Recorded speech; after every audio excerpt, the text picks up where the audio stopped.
नमस्कार, मैं पवन चंचल। इससे पहले हम रेक्टिलिनियर मोशन पढ़ रहे थे और उसी का अगला भाग हम पढ़ने जा रहे हैं, केंद्र से दूरी के समानुपाती प्रतिकर्षण बल के अधीन गति। तो हम शुरू करते हैं। माना किसी सरल रेखा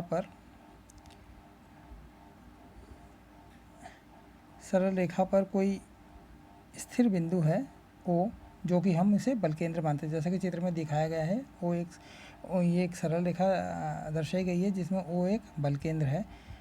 यदि प्रतिकर्षण के अधीन गति करने वाले किसी कण की t समय पर स्थिति यहाँ पर P बताई गई है, जैसा कि बिंदु P है, यानी कि t समय पश्चात कण की जो स्थिति वो P बिंदु पर है।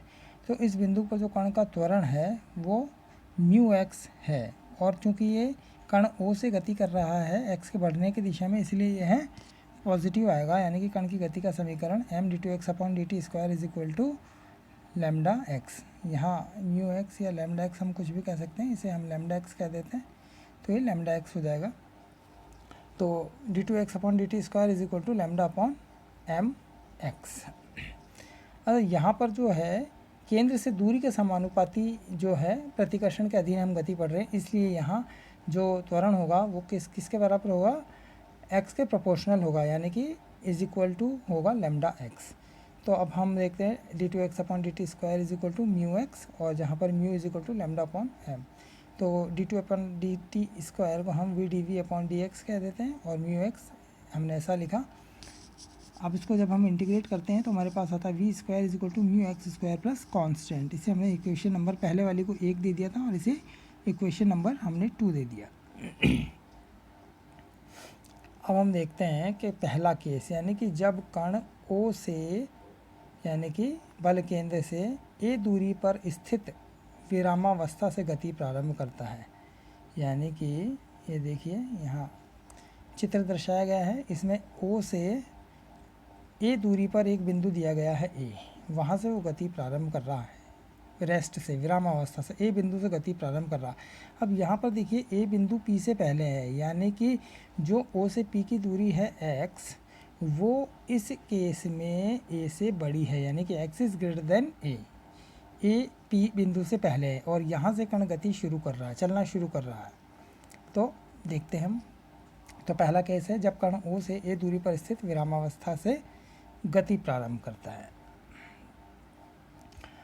यानी कि A बिंदु पर, अब x का मान A बिंदु पर क्या हो जाएगा, x = A हो जाएगा, और वहाँ पर जहाँ से कण विरामावस्था से गति प्रारंभ करता तो वहाँ dx/dt = 0 होता है, यानी कि वेलोसिटी वहाँ पर 0 होती है।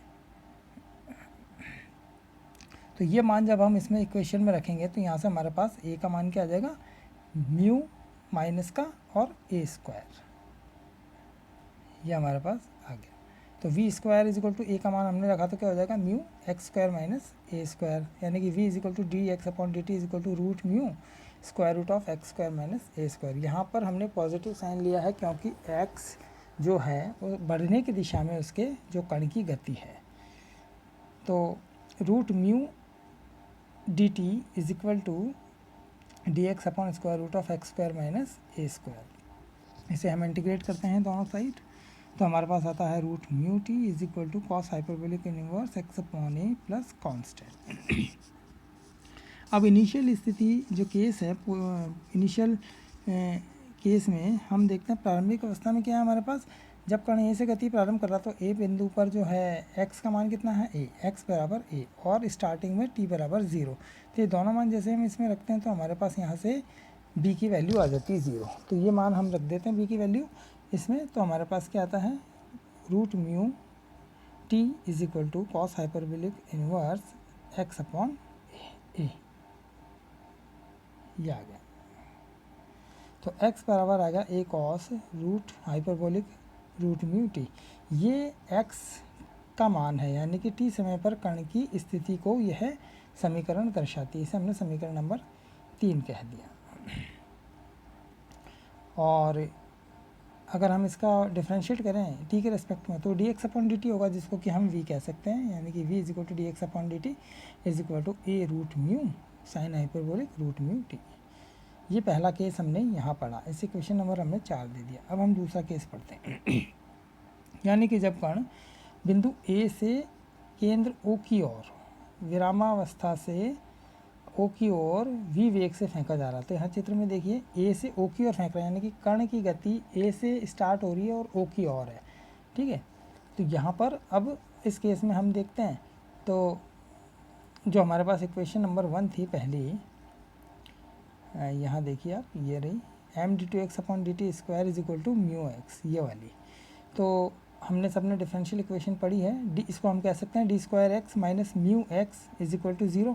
तो डिफरेंशियल इक्वेशन का जो सॉल्यूशन होता है उससे हम यहाँ पर इसको लिख रहे हैं। तो x बराबर क्या हो जाएगा, c1 cos hyperbolic root mu t plus c2 sine hyperbolic root mu t. ये उस समीकरण 1 का सॉल्यूशन है।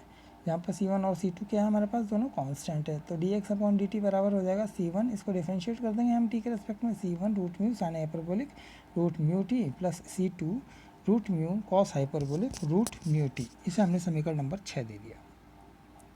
अब कांस्टेंट की वैल्यू निकालनी है, इसलिए हम प्रारंभिक अवस्था जो हम उसका यूज़ करते हैं। यानी कि प्रारंभ में इनिशियली क्या था, जब कण ए से चलना शुरू कर रहे हैं यहाँ से, तो x का मान यहाँ पर क्या है a, यानी कि x is equal to a. T क्या है यहाँ पर 0, t is equal to 0।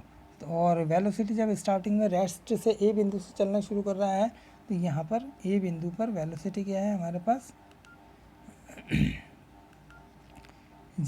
Velocity 0 आ जाएगी, यानी कि dx/dt बराबर 0 वो सॉरी v आ जाएगा, क्योंकि v वेग से फेंक रहे हैं हम यहाँ कण को। तो माइनस में v आएगा, क्योंकि वो x के घटने की दिशा में फेंक रहे हैं कण को o की ओर, इसलिए dx/dt is equal to -v। तो इन दोनों इक्वेशन से, यानी कि समीकरण 5 और 6 से हम देखते हैं, जैसे प्रारंभिक शर्तों को हम रखेंगे, x बराबर a समीकरण 5 में रखा और t बराबर 0 रखा, तो उससे हमें मिल गया c1 बराबर a। इसी तरह से जब dx/dt बराबर -v रखेंगे और t बराबर 0 रखेंगे इस समीकरण नंबर 6 में, तो हमारे पास आ जाएगा -v is equal to c2 root mu, यानी कि c2 का मान आ जाएगा -v/रूट म्यू।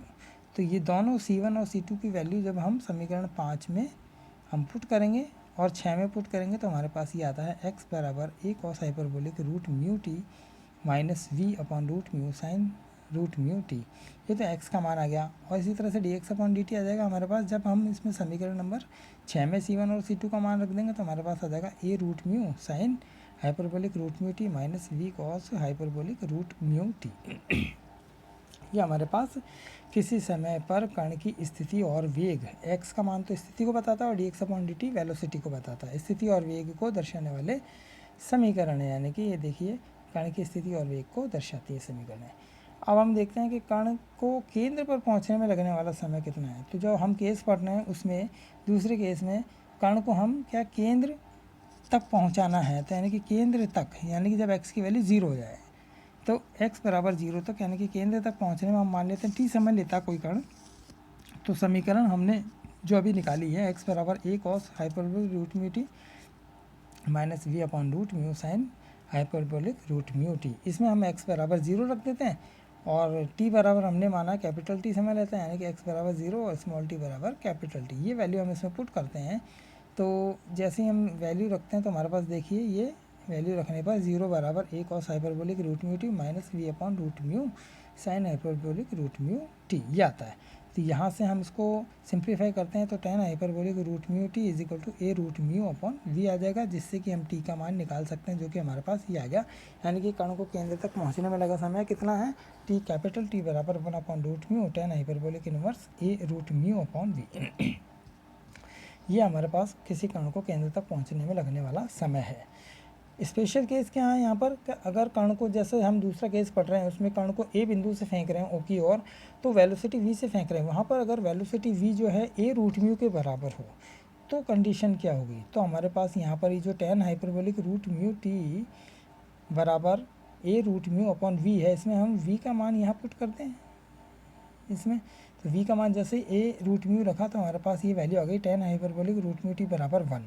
तो इससे t का मान अनंत आ गया, यानी कि कण को जब a बिंदु से o की ओर फेंकेंगे, तो कण को फेंक तो नहीं और वो जा भी रहा, लेकिन वो चलता ही रहेगा और केंद्र तक नहीं पहुंच पाएगा, क्योंकि उसको लगने वाला समय यहाँ पर क्या आ गया, अनंत आ गया, यानी कि अनंत समय लगेगा, यानी कि कण केंद्र तक पहुँच ही नहीं पाएगा। तो आज के लिए इतना ही। इसके अगले भाग के लिए हम अगली कक्षा में पढ़ेंगे। धन्यवाद।